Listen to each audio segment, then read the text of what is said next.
Hi. ഇന്നില്ലേ ഒന്നും സാധാരണ എല്ലാം മറ്റേ ഫുൾ ടൈം തീറ്റ. ഇന്നാണെനിക്കൊരു ഉഷാറില്ല. അപ്പോൾ കഞ്ഞി കുടിക്കാനോ തോന്നിയത്. അപ്പോൾ അതേ അമ്മച്ചി ഇച്ചിരി കഞ്ഞി ഉണ്ടാക്കി തന്നിട്ടുണ്ട്. എനിക്ക് പറ്റുന്നില്ലായിരുന്നു, ഇന്ന് എന്തോ ഒരു സീണക്കളി. അപ്പോൾ ഞാൻ വിചാരിച്ച് കഞ്ഞിയുടെ കൂട്ടത്തിൽ ഒരു കറിയും കൂട്ടാൻ തോന്നിട്ട് ചാറ് കറിയും ഒന്നും വേണ്ട എനിക്ക്. അപ്പം ഞാൻ എന്തെടുത്തോണ്ട് വന്നു? നമ്മുടെ ചിക്കൻ അച്ചാർ എടുത്തോണ്ട് വന്നു കേട്ടോ. നമ്മുടെ ചിക്കൻ അച്ചാർ ഉണ്ടാക്കി കൂട്ടാൻ പൊട്ടിക്കാത്ത ബോട്ടിലാണേ ഉണ്ടോ. അപ്പം നമുക്ക് പൊട്ടിച്ചിട്ട് ഒരെണ്ണം കഴിക്കാം. അപ്പം ഇതാണ് നമ്മുടെ ചിക്കൻ അച്ചാർ. ചിക്കൻ അച്ചാറിൽ മറ്റേ ചാറാണോ അതോ കഷ്ണം ഉണ്ടോ എന്നൊക്കെ എല്ലാവരും ചോദിക്കട്ടെ. ഇതിനകത്ത് മൊത്തം കഷ്ണം കേട്ടോ, ചാറില്ലാതുള്ളൊരു കുഴപ്പം മാത്രമേ ഉള്ളൂ നമ്മുടെ ചിക്കൻ അച്ചാറിന്. പിന്നെ ഇതിനകത്ത് വലിയ വലിയ എല്ലുകളൊന്നുമില്ല, അതൊക്കെ മാറ്റി. പക്ഷെ കുഞ്ഞു കുഞ്ഞു പൊടിയെല്ലൊക്കെ ഉണ്ട് കേട്ടോ. അപ്പം നമുക്ക് കുറച്ച് ചിക്കൻ അച്ചാർ ഇവിടെ ഇട്ടിട്ട് ഇച്ചിരി കൂടെ എടുത്തേക്കാം, കഴിക്കുമ്പോൾ നല്ല സുഖം. അപ്പോൾ ഇത് പിരെ പിരെ കഴിച്ചോണ്ടിരിക്കും കേട്ടോ, അതാണ് കുഴപ്പം.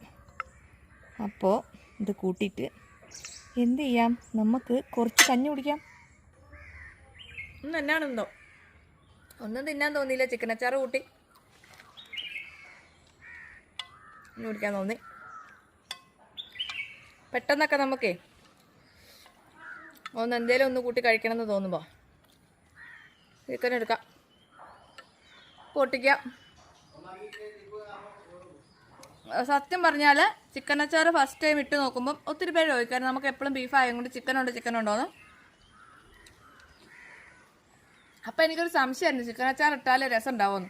അവിടെ ചിക്കൻ അച്ചാർ ഇട്ട് കഴിഞ്ഞപ്പോൾ എനിക്ക് മനസ്സിലായി ചിക്കൻ അച്ചാർ അടിപൊളിയാണ് കേട്ടോ. കൊണ്ടുപോയവർക്കൊക്കെ ഒത്തിരി ഇഷ്ടമായതുകൊണ്ട് ഞാൻ രണ്ടാമതുണ്ടാക്കി നിങ്ങൾ കണ്ടില്ലേ. അപ്പം ഞാൻ പോയി എന്ത് ചെയ്യട്ടെ, ചിക്കൻ അച്ചാർ കൂട്ടി ബാക്കി കഞ്ഞിയും കൂടെ കുടിക്കട്ടെ. മഴ വരുന്നുണ്ട്. അപ്പോൾ പറഞ്ഞേച്ച് പോവാം. ആർത്ത് മൂത്ത് ഭ്രാന്തായിരുന്നു.